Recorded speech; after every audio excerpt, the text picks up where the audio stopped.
Once the tape has been removed, then the remainder, or the excess plastic, you shave down to meet the top of the body.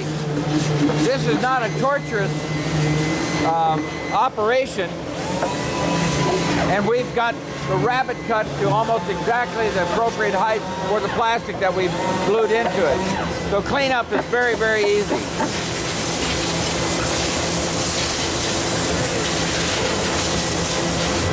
Again, having wiped down the guitar and taken all the excess glue off, this cleanup is really rapid, and it ensures that we keep a very sharp, clean edge to our binding.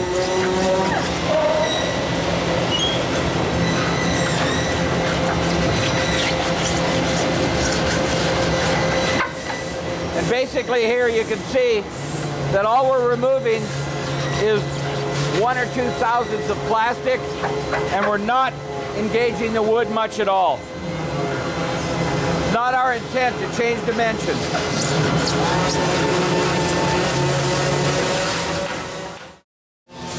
Once the top, back, and edges of the guitar have been scraped and cleaned of excess glue and any protruding plastic, it's brought here, and we call this rough sanding, where we bring the body into dimension and clean up all the discoloration from gluing or any other contamination that's happened to the guitar. It doesn't spend very long here. A few minutes and it's completely fresh, ready to go. It's then placed on a rack to my left, where the guitar will meet the neck that was started for it 3 or 4 days ago. From that point, it'll be glued together, and then it'll come down here further, where you can see the guitars are detailed and completely hand sanded at this point to ensure that they're soft blocked and just as pure and beautiful as possible, removing any swirls or marks from any of the vibrating machinery that we sanded them with earlier.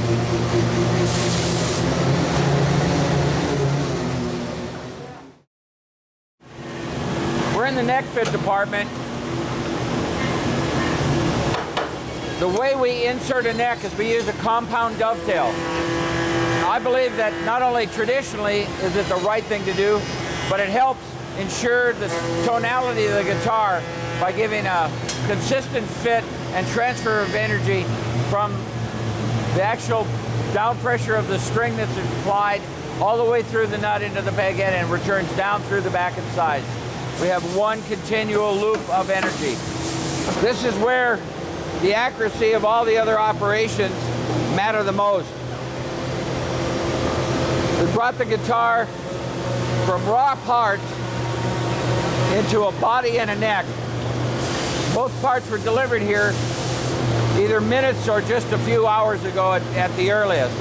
What we're attempting to do is get this to join and make a guitar in the same day that the parts are completed. That way we don't have them change on us and not know where we are. We're relieving the parts that weren't sanded by hand in the previous body sanding. We're remarking our center line, which is based on the center line of the guitar top and was assured by the location of the holes drilled in the body when we originally started with the top. Again, we're cleaning off excess glue here, getting this ready to accept the neck.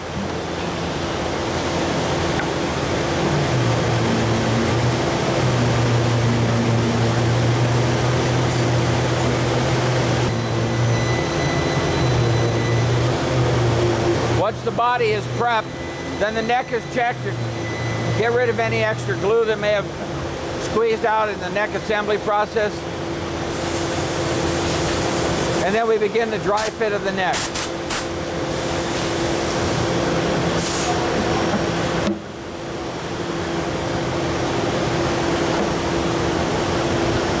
Historically, Gibson has always used the dovetail compound joint for the neck and glued it in solid. I feel that it's important for the transmission of sound energy to go through a glued joint. And the compression and strength that a compound joint gives us just aids the overall transference of that energy. That, along with the hide glue that we use, does not interrupt any movement. We have a center line scribed down the fixture and a tapered fixture that allows us to slide down the fretboard and center the neck so we can check center line over the body to ensure the accuracy, which we have in this case.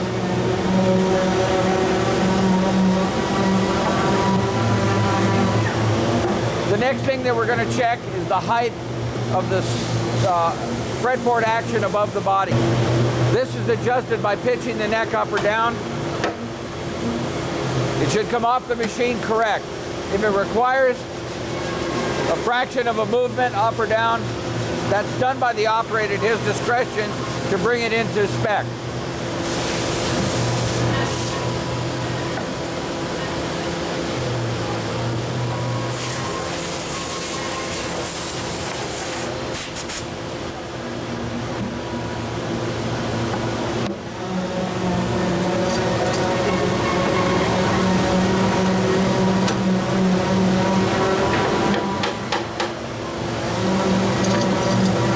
Once the appropriate height is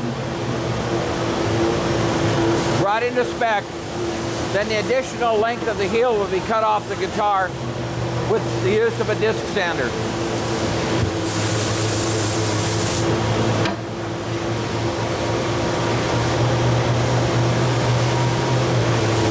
We make our necks just a little bit taller in the heel to ensure that we keep a good crisp, sharp edge to that radius.